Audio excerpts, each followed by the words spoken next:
Pernak-pernik ghibah. Yang pertama, mendengarkan dan yang berghibah sama aja. Ini kadang ibu suka gitu. Ustadz, aku tuh gak pernah berghibah, aku cuma menjadi pendengar setia saja. Apa kata Imam An-Nawawi dalam kitab Azkar? Wa'lam, dan ketahuilah annal ghibata kama harramallahu ala qailiha.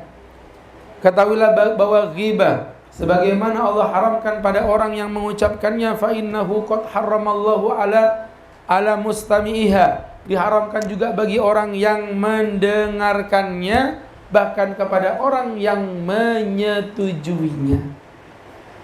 Ibu hati-hati, ibu gak pernah berzina. Ibu gak pernah berzina, tapi ibu punya kos-kosan yang di situ laki perempuan masuk campur, ibu diem aja. Di mata Allah ibu memang tidak berzina, tapi ibu punya dosa yang selevel dengan dosa zina. Paham ya? Ibu punya warung, ibu tidak pernah minum khamar, tapi di khamar itu ibu menyediakan minuman keras, dan ibu diam padahal ibu yang punya, ibu punya hak untuk membubarkannya. Tapi ibu diam saja. Ibu di mata Allah tidak mabuk, tapi ibu di mata Allah punya dosa yang selevel dengan dosa mabuk. Gitu, Bu. Makanya kalau ada orang ngeghibah, ibu nasihati, Mbak, maaf ya, gak boleh begitu. Jadi kita gimana, Tat? Apa yang bisa kita lakukan? Kalau ngedengar orang ghibah, maka ibu punya 4 cara. Yang pertama, mengingkari dengan kekuatan. Ini kalau ibu punya kekuatan. Contoh, ibu adalah pimpinan di perusahaan, ada emak-emak berghibah, ibu sebagai pimpinan langsung datang, bubar Mbak, bubar. Apa kalian menggibah-gibah begini? Gak boleh. Emang tadi ngomong apaan kalian? Gak boleh. Ya, jadi mengingkari dengan kekuatan. Ya, misalnya ibu punya kekuasaan di atas itu. Yang kedua, mengingkari dengan nasihat. Mbak, jangan ngegibah, itu dosa. Tapi ini beneran loh Mbak. Iya Mbak, karena beneran itu namanya ghibah. Kamu tuh Mbak ya, gak lihat langsung, aku lo lihat langsung. Iya Mbak, aku juga pernah lihat, tapi gak boleh diomongin, itu ghibah. Aku korbannya Mbak. Aku juga pernah sih jadi korban, nyebelin banget Mbak ya. Tuh kan, akhirnya kambuh juga penyakitnya. Hati Bu, ghibah itu bagaikan api, dia bisa merambat dengan cepat. Hanya ibu-ibu kalau nggak mau, ya udah. Berarti yang ketiga, ingkari dengan meninggalkan kemaksiatan. Ada orang ghibah, ibu dengan tangan nggak bisa, dengan mulut nggak mampu. Ya udah, ibu pergi, tinggalkan, jangan duduk di majelis itu. Sebagaimana firman Allah Subhanahu wa taala di dalam Al-Qur'anul Karim surat Al-An'am ayat 68.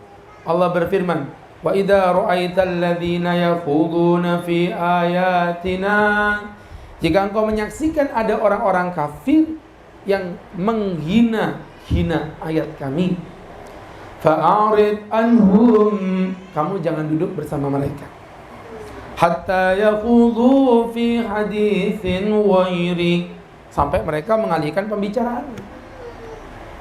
Wa imma yuhsiyannakumus syaitanu fala taq'ud ba'da dzikri ma'al qaumidh dhalimin. Jangan-jangan setan akan melupakan kalian, dan kamu jangan pernah duduk bersama orang-orang yang berbuat zalim. Ya Bu, jadi kalau ada orang ghibah, ibu nyingkir aja. Diajakin Tat, ibu jangan mau nurut. Ibu bukan layang-layang. Ibu harus punya konsistensi kehidupan. Layang-layang tuh angin terbang ke kanan ikut ke kanan, angin terbang ke kiri ikut ke kiri. No. Mbak, ayo Mbak, kita bergosip Mbak. Di BSB aku yang bayarin. Nanti kita ke Starbucks. Ternyata bawa bintang star, naik di atas bak Starbucks. Ibu-ibu yang berbahagia. Ibu tahu Starbucks gak sih Bu? Alah, biasa ngopi kapal api aja kan.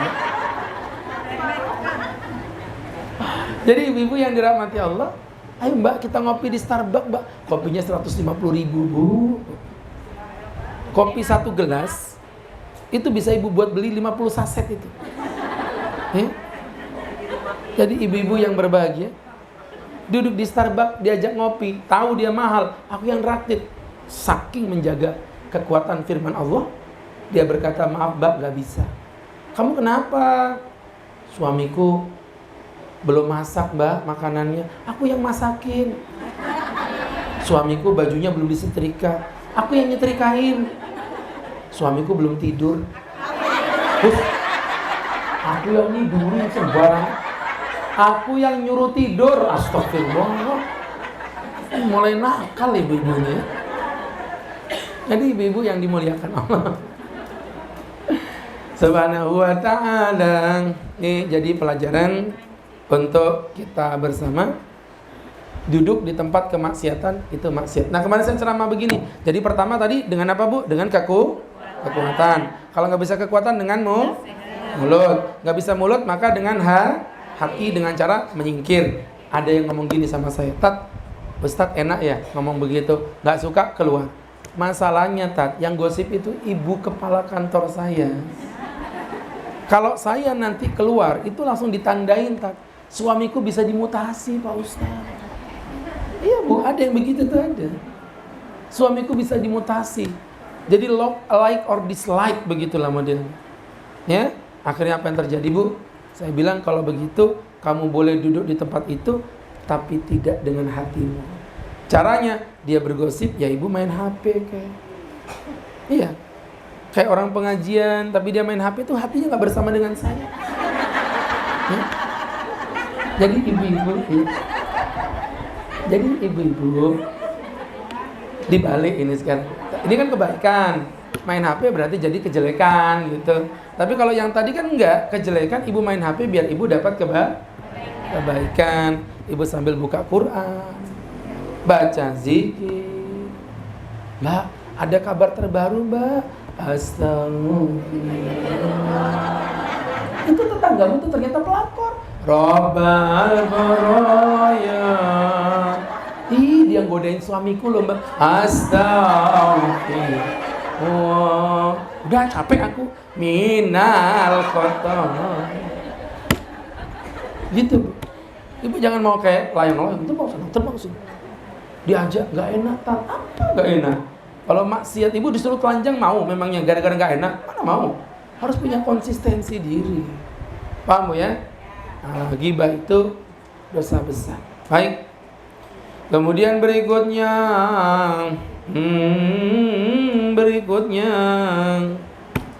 yang ketiga, yang keempat, bukan yang ketiga toh. Ibu pasti masih bahas yang tadi ya, yang apa namanya mengingkari tadi itu. Bukan, itu udah selesai. Tadi kan yang pertama mendengarkan itu sama saja. Kemudian yang kedua saya bilang tadi, terus apa yang dilakukan? Saya jelasin tuh 2, 3. Jadi sekarang yang berapa? Yang ketiga. Udah salah, ngotot lagi. Yang ketiga, ibu-ibu yang dirahmati Allah Subhanahu wa ta'ala, waspada terhadap ghibah dalam urusan agama. Nah, kalau ghibah dalam urusan fisik, ibu mungkin bisa saja. Enggak mau Pak Ustadz. Ih apaan tuh mbak? Orangnya pendek banget, cebol, buncit. Mbak istighfar itu dosa. Ibu tahu itu hukumnya. Tapi kalau udah kayak gini, ya itu mbak ya. Padahal anaknya Ustadz, bisa-bisanya nggak pakai jilbab. Ibu tuh kelihatannya kayak berdakwah bu. Betul nggak? Ibu kayak kelihatan solihah. Tapi ibu sadar gak sih? Sebenarnya ibu tuh ngegibah juga. Gak boleh. Iya Allah, dia itu loh ya rajin baca Quran, tapi suka ngegosipin orang. Padahal dia lagi ngegosip juga. Jilbaban tapi pelakor. Ibu jangan menghina pelakor. Karena pelakor itu terbagi menjadi 2. Ada pelakor konvensional, ada pelakor syariah. Beda Pak Ustadz, beda lah. Pelakor konvensional itu haram, merebut suami orang, dosa. Kalau melakor syariah, indahnya berbagi. Baik ibu-ibu yang dimuliakan Allah. Ya Allah. Ibu.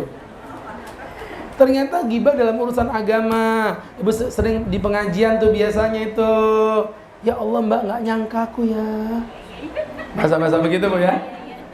Jilbabnya selutut mbak. ternyata suka godain suami orang lain. Lihat bibirnya, orang lain. Lu tak acak-acak mulutmu baru tahu. Itu yang ketawanya ngakak, ngerasa kok mirip aku ya, kurang ajar. Ustadz kok ya bisa mirip begitu. Jadi ternyata Bu, di poin yang ketiga, ternyata ghibah itu bisa dalam urusan agama. Terus ibu berkata, Tat, anaknya Ustadz gak berjilbab memang kan buruk ya, masa gak boleh diomongin? Ibu ngomongnya langsung nasihatin. Baik nasihatin langsung atau minimal nasihatin secara tidak langsung. Tapi bukan hak ibu untuk ngomongin kejelekan orang.